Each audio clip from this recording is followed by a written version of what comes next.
Okay, good evening. I just got back from work and had a quick look at this article that Brian Rowlap has given on the future of the PGA Tour. I think it's got some interesting bits in it. I think fundamentally this guy is the ex-head of the NFL, and something he said which was quite interesting was think like a fan, and 9 out of 10 times you get it right, and how sports business is not that complicated. My feeling is that fans in general, I'm British, so obviously football fans is the big thing. They often think it's simple. Why do you overcomplicate matters? Just do what makes sense. Occam's razor, so on and so forth. I think this is what Brian's trying to go for with this. He's raised a couple of interesting points, a lot of which I actually agree with. So I thought it might be worth just to give my first takes on them. Number one is the playing schedule. Now, Roll Up wants to take it from where it is now to about 21 to 26 tournaments on a first track of elevated events, which is essentially like the signature events that we have today. For example, the Players, Arnold Palmer, American Express, and wants to essentially build two tiers of tournaments. One, these signature events, these top tier events, and then a second track immediately underneath this. And this will basically bring more high quality, higher purse events into the PGA Tour, and will give those in the second track a ladder up in case they perform well enough to reach their way. I mean, I think this is a good idea. I think in conjunction with some of these other points like point two and three with the fields and the cuts, I think this gives way to having more high quality events and stuff that gets people watching because golf is quite a spiky sport. My impression is in terms of what people watch and what they don't watch. In the office, most sports fans will watch the Sunday at the Masters. They might watch a bit of the Players. They'll watch the Open Championship, but they probably won't watch. Even last week the Arnold Palmer. Not everybody watches that. So having more of these signature events, having them be higher quality, I think is a good thing. On that note, number two, consistent fields. Roll Up said the events would move away from smaller fields with no cuts, with a target of 120 players. That will be welcomed by the membership. I completely agree. I think these no cut signature events, 72 players, it's just sort of appeasing live, and I don't really understand the rationale behind doing that.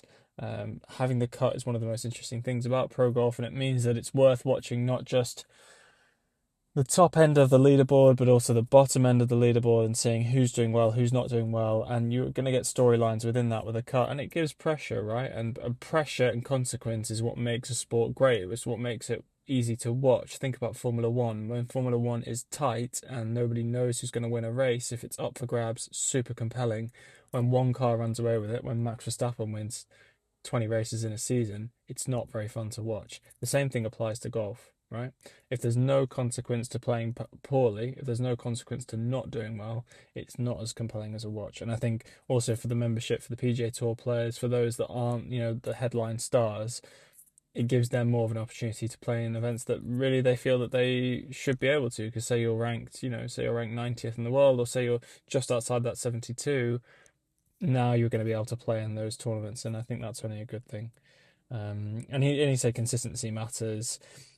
Roll-up said it will help fans who know they will see and showcases who they want to see, the most competitive players. It helps partners because they know what they're investing in. So from the commercial side, it also works them because the sponsors know we're going to get more players and more high ticket players that are playing.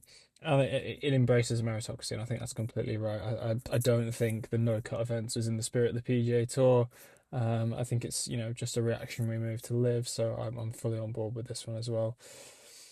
Big opening. So currently we open at the Sony Open in Hawaii. It has been the case for a number of years now. Roll Up wants to move to something. To be honest with you, yes, I'm going to read out the point, but he wants to move to a big marquee event in the West Coast. So I think it's Torrey Pines, potentially Pebble Beach, something like that. Somewhere in California. That's where he wants to have this marquee first event of the season. I personally also agree with this. I think the Sony Open is good and it's a great tournament, and the Century, the course is really interesting as well. But it does feel like it almost takes a while for the wheels to get turning a little bit in terms of the competitiveness and in terms of just the overall feel of these tournaments. Nothing against the the opener in Hawaii, but I'm actually with him that putting some investment into the opening tournament of the season, making it a flagship event, making it a marquee event where there's lots of marketing, gets people excited for the season, gets people invested from the off. I think in terms of fantasy, in terms of betting, but also in terms of just picking someone to follow for the season and being invested from start to finish in terms of the FedEx Cup, having a big first event like the first weekend of the Premier League, the first game of a World Cup, makes a massive difference because once people are invested, they're more likely to stay invested. So yeah, fully with them on that one.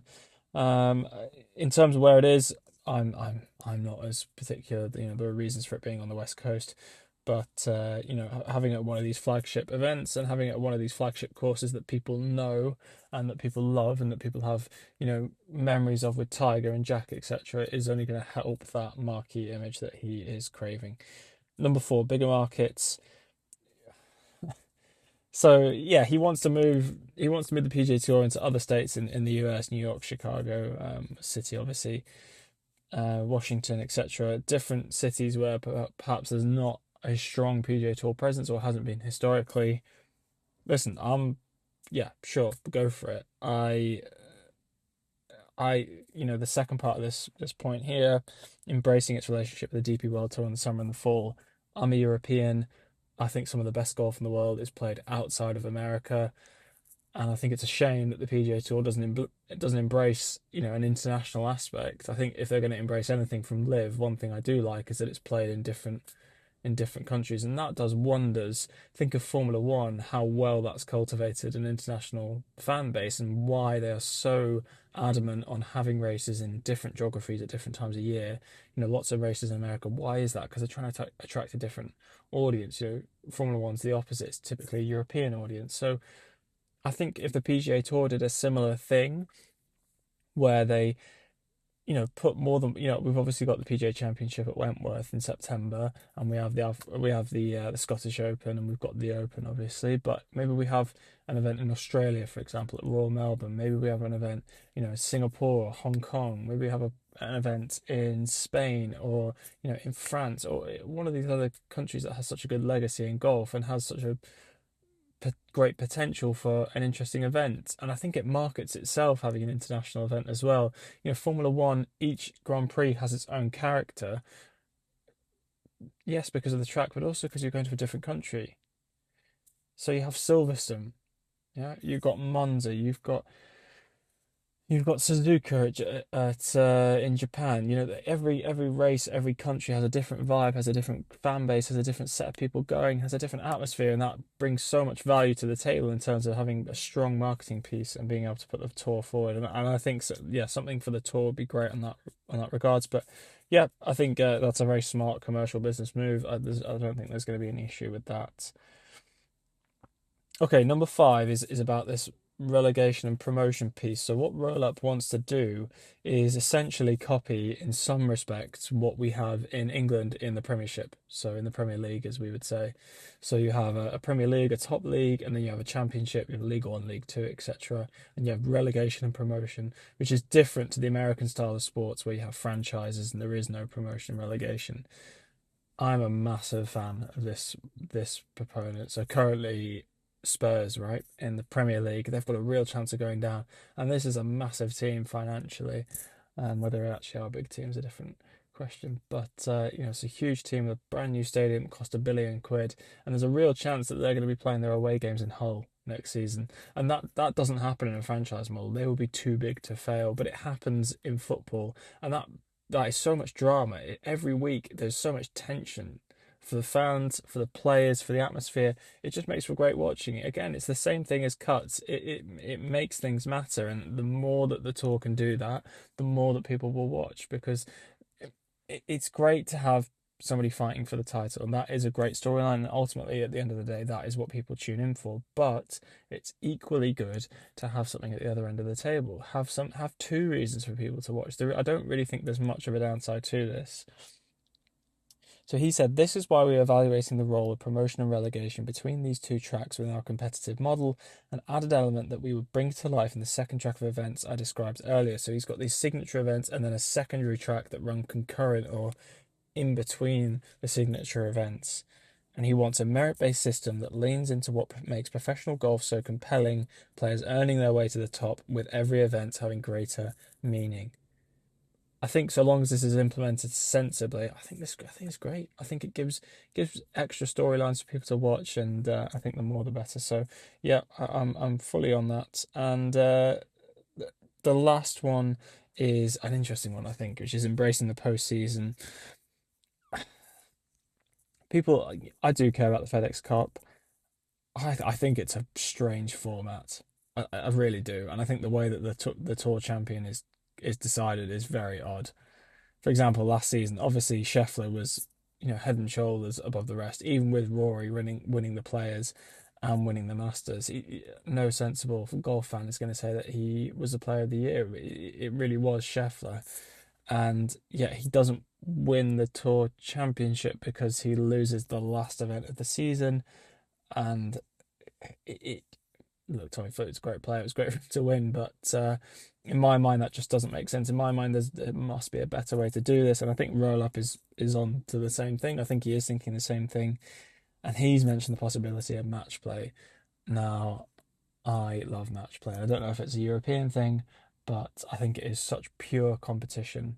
That's what I love about it. It really puts man on man, and it stops golf being an individual sport, and it starts it being a truly almost team-based sport, competitive sport. When you're playing against somebody, you're not just playing against the field, which feels like sort of an inanimate object at times, and it's more a mental battle with yourself. In match play, suddenly there's an opponent, there's somebody right in front of you. You can see their eyes, you can see their movements, you can see when they get nervous, you can see when they hit a good shot, when they celebrate. There's tension. I mean, that's why the Ryder Cup is, again, such a compelling watch. So if there was a way to implement it into the Tour Championship so that we could get, McIlroy versus Scheffler on the last day for the Tour Championship, listen, I mean, who wouldn't watch that? That is a very, very compelling watch, and I think people will be all over it. And you could have great matchups. You could have Jordan Spieth versus Justin Thomas. You put friends into enemies. You think of all the matchups that you could potentially get if you did this. And yeah, it would make for some. I mean, it would make for great highlights. It would make for great watching, and you could have these events going through the whole weekend. So